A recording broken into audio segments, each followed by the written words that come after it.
Hello students.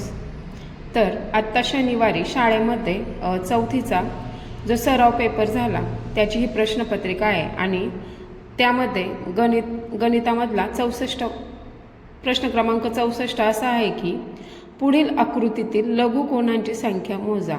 आता हा प्रश्न जर नीट वाचला तर त्यांनी काय सांगितलं आहे, पुढील आकृतीतील लघुकोनांची संख्या मोजा. लघुकोन म्हणजे 90 अंश मापापेक्षा कमी असणाऱ्या कोनांना आपण काय म्हणतो, लघुकोन. आणि हा जो प्रश्न आहे तो बऱ्याच मुलांनी चुकवलेला आहे. तर मुलांनी लघुकोनांची म्हणजे हे लक्षातच घेतलं नाही, त्यांच्या फक्त लक्षात असं की कोनांची संख्या मोजा. मग कोनांची संख्या मोजण्यासाठी आपण काय करतो, ह्याला नंबर देतो 1 2 3 4 आणि नंबर दिल्यानंतर त्याची आपण काय करतो, बेरीज करतो. मग ती बेरीज आली आहे 10. पण जर पाहिलं तर त्यांनी लघुकोनांची संख्या सांगितली आहे आणि याच्यामध्ये एक जो कोन दिलेला आहे मोठा तो काटकोन आहे. मग तो लघुकोन कसा होईल? मग आपण जर समजा 1 2 3 4 नंबर देऊन त्याचं उत्तर काढतोय 10. पण जर लघुकोन फक्त याच्यातले मोजले तर ते आहेत 9. तर पहा, हा प्रश्न सोडवताना असाच सोडवायचा आहे.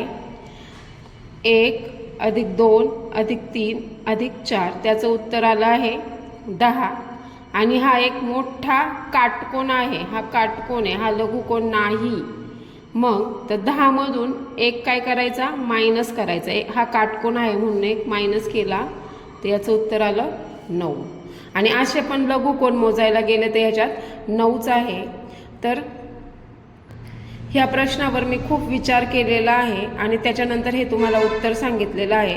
अजूनही कोणाला वेगळ्या प्रकारे ह्याचं उत्तर माहीत असेल तर ते प्लीज कमेंट करून सांगा. पण इथं दिलेलं आहे लघुकोनांची संख्या, त्यामुळे याप्रमाणे आपण जे उत्तर काढतो 1 2 3 4 बरोबर 10 हे फक्त कोनांची संख्या मोजण्यासाठीचं उत्तर आहे. पण त्यांनी दिलेलं आहे लघुकोनांची संख्या मोजा. म्हणून जर लघुकोनांची संख्या सांगायचं असेल तर त्याचं उत्तर आहे 9. तर प्लीज अजून कोणाला अजून काही माहीत असेल ह्या प्रश्नाविषयी तर प्लीज कमेंट करून सांगा. तर याच्यावर मला मुलांना एकच सांगायचं आहे की अशा प्रकारचे फसवे प्रश्न परीक्षेमध्ये येऊ शकतात. त्यामुळे नेहमी प्रश्न नीट वाचायचे, ते समजून घ्यायचे आणि मगच त्याच्या उत्तराला टिक करायची, नाहीतर तुमचे मार्क जाऊ शकतात. अतिघाई संकटात नाही. त्याप्रमाणे जर तुम्ही जास्त घाई केली, मला येतंय करून, तर कधी कधी गडबड होऊ शकते. त्यामुळे नेहमी प्रश्न नीट वाचायचा आणि मगच त्याचं उत्तर राईट करायचं किंवा त्या उत्तराला टिक करायची.